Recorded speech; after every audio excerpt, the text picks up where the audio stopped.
नमस्कार मित्रों, गायत्री कॉलेज सांचौर के ऑनलाइन क्लास में आप सभी का स्वागत है। प्यारे विद्यार्थियों, आज हम बंगाल के नवाब सिराजुद्दौला व कलकत्ता काउंसिल अर्थात अंग्रेज़ों के मध्य दिन प्रतिदिन बढ़ते हुए वैमनस्य दुर्भावनाएं के कारण जो संघर्ष की स्थिति बनी थी उसके बारे में अध्ययन करेंगे, जिसने इतिहास प्रसिद्ध प्लासी के युद्ध को वो जन्म दिया था। तो देखिए, नवाब की बार बार अंग्रेज अवहेलना कर रहे थे। अवहेलना से परेशान होकर नवाब ने 4 जून 1756 ईस्वी को नवाब ने अंग्रेजों की फैक्ट्री मुर्शिदाबाद, कासिम बाजार आदि पर आक्रमण किया एवं उन्हें अपने कब्जे में ले लिया।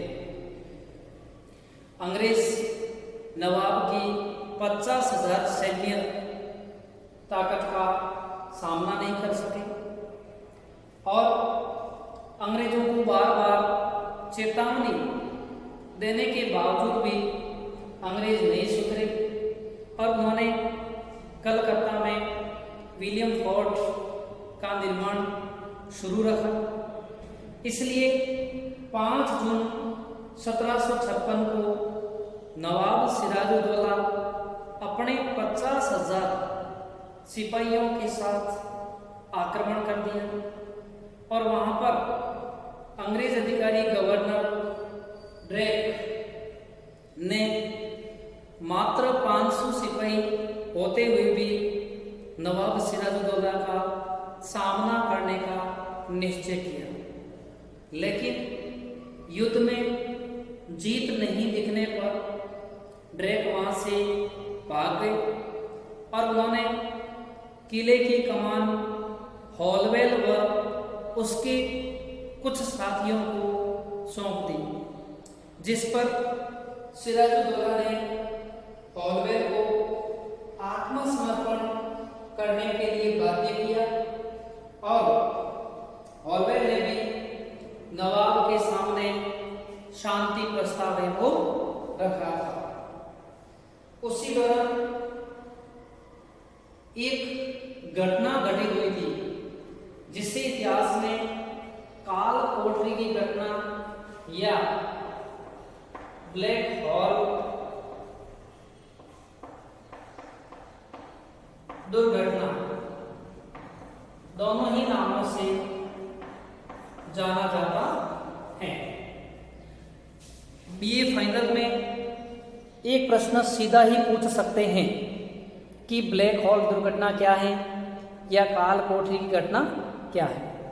तो देखिए, उसी दौरान जब 20 जून को फोर्ट विलियम का पतन हुआ, अर्थात अंग्रेजों के किले का पतन हुआ, तो वहां पर लगभग 146 अंग्रेज व्यक्तियों को नवाब सिराजुद्दौला ने बंदी बनाकर पनिशमेंट देने के लिए एक 18 फीट लंबी 15 फीट चौड़ी काल कोठरी में रात्रि के समय बंद कर दिया। अंदर गर्मी हवा न मिलने के कारण 146 अंग्रेजों में से 123 अंग्रेज मर गए, केवल 23 अंग्रेज जीवित बचे थे। यह घटना इतिहास में ब्लैक हॉल दुर्घटना के नाम से जानी जाती है। इस घटना के बाद कलकत्ता काउंसिल में नवाब के प्रति गहरा रोष उत्पन्न हुआ। कुछ इतिहासकार तो ये मानते हैं कि नवाब ने ऐसा कोई क्रूर कार्य नहीं किया। अंग्रेज अधिकारी हॉलवेल जानबूझकर नवाब को नीचा दिखाना चाहते थे, जनता में हमदर्दी प्राप्त करना चाहते थे। इसलिए उसने ये केवल एक षड्यंत्र के तौर पर जनता के सामने लाया था। भले ही कुछ भी माना जाए, लेकिन इस घटना के बाद अंग्रेजों और नवाब के मध्य में संघर्ष और भी बढ़ गया। नवाब झुकने को तैयार नहीं थे, न ही अंग्रेज उनके सामने झुकने को तैयार थे। और इसी कारण से उन्होंने, अगर अंग्रेज नवाब के सामने झुक जाए तो अंग्रेजों की सत्ता को ठेस पहुंचे और फ्रांसीसी जो उनकी प्रतिस्पर्धा कर रहे थे वो उन पर हावी हो जाए। इसलिए उन्होंने अपनी सेना एकजुट कर, अस्त्र शस्त्र जुटाकर नवाब से लड़ने का निर्णय किया। इस लड़ाई में उन्होंने कूटनीति चाल का सहारा लिया और नवाब के विद्रोही व्यापारी व मंत्री, जिनमें माणिकचंद्र, अमीचंद, जगत सेठ बंधु और मीर जाफर जैसे व्यक्तियों का सहयोग लेते हुए नवाब पर 40,000 सेना के साथ आक्रमण को कर दिया। और इसमें दोनों ही पक्षों के मध्य में अलीनगर की संधि हुई थी, जो 9 फरवरी 1757 को वो हुई थी। यह संधि दोनों ही पक्षों के मध्य में महत्वपूर्ण मानी जाती है। और इस संधि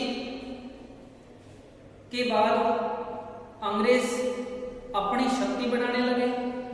संधि कर ली परिस्थितियों बस, लेकिन संधि की शर्तों को मानने के लिए कोई भी तैयार है वो नहीं थे। किसी ने भी संधि को मानने में दिलचस्पी नहीं दिखाई और परिणाम स्वरूप वैमनस्य, तनाव बढ़ने लगे। और इसी वैमनस्य और तनाव ने प्लासी के युद्ध को जन्म दिया था। प्यारे विद्यार्थियों, अब हम देखेंगे कि प्लासी के युद्ध के क्या क्या कारण थे। प्लासी के युद्ध के कारण आपके प्रश्न पूछ सकते हैं, प्लासी के युद्ध के कारण और परिणामों के बारे में। तो देखिए, प्लासी के युद्ध का पहला कारण है संधि की शर्तों का पूरा न होना। अंग्रेजों व नवाब के बीच जो अलीनगर की संधि 9 फरवरी 1757 को हुई थी, इस संधि को दोनों ही पक्ष अस्वीकार कर रहे थे। न तो नवाब शर्तों को मान रहे थे और न ही अंग्रेज शर्तों को मान रहे थे। परिणाम स्वरूप एक निर्णायक युद्ध होना तय हो गया था। संधि की शर्तें न मानने पर एक दूसरे पर आरोप प्रत्यारोप शुरू हो गया और उसी का परिणाम निकला कि एक बड़ा युद्ध वो सामने आया था।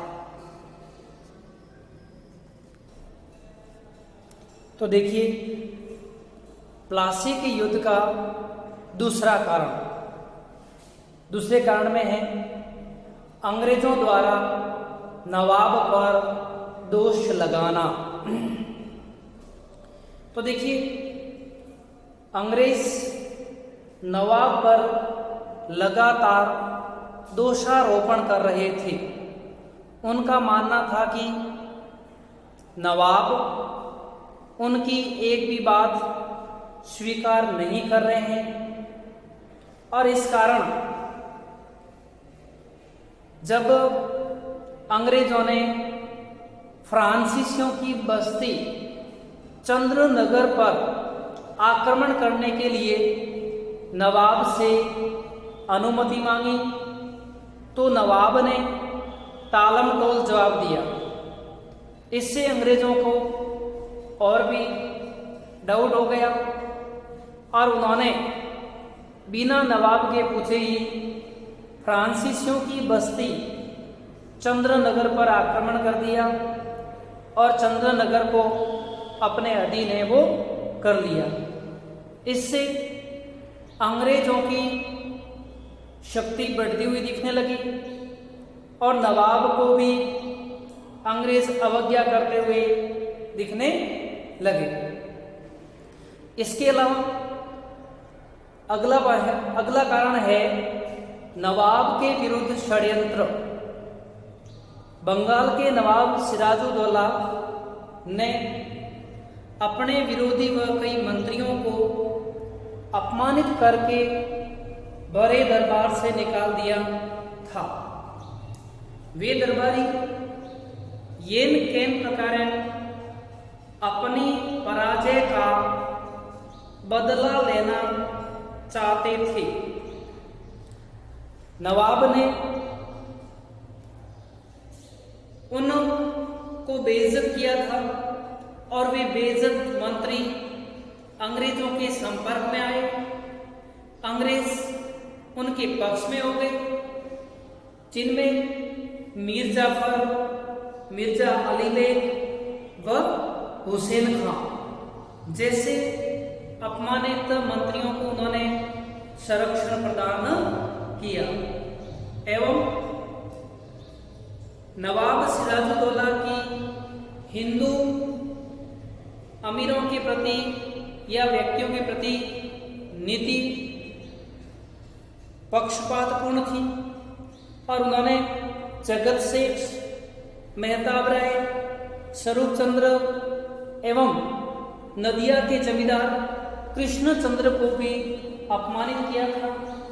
कट्टर इस्लाम धर्म के नवाब होने के कारण हिंदू व्यापारी व जमींदार भी इनसे नाराज थे और इन सभी ने मिलकर अंग्रेजों का सहयोग किया, अंग्रेजों को युद्ध के लिए उकसाया और अपना साथ देने का वचन दिया। अंग्रेजों ने भी मौका हाथ से न जाए वाली स्थिति को समझते हुए उन्होंने भी नवाब के खिलाफ इन्हें तैयार किया और विभिन्न प्रलोभन देकर अपने पक्ष में वो किया था। इन तमाम कारणों से प्लासी का युद्ध वो हुआ था। अब अंग्रेजों व नवाब के बीच कोई शांति समझौता नहीं रहा था। अंग्रेज व नवाब अपने अपने तरीके से अपनी अपनी ताकत बढ़ा रहे थे। उस ताकत का नतीजा प्लासी का युद्ध ही हुआ था।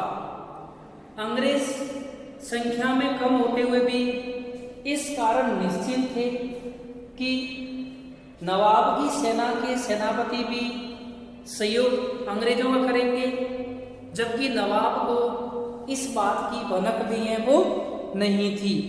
और इसी कारण 23 जून 1757 को ऐतिहासिक प्लासी का युद्ध वो लड़ा गया था।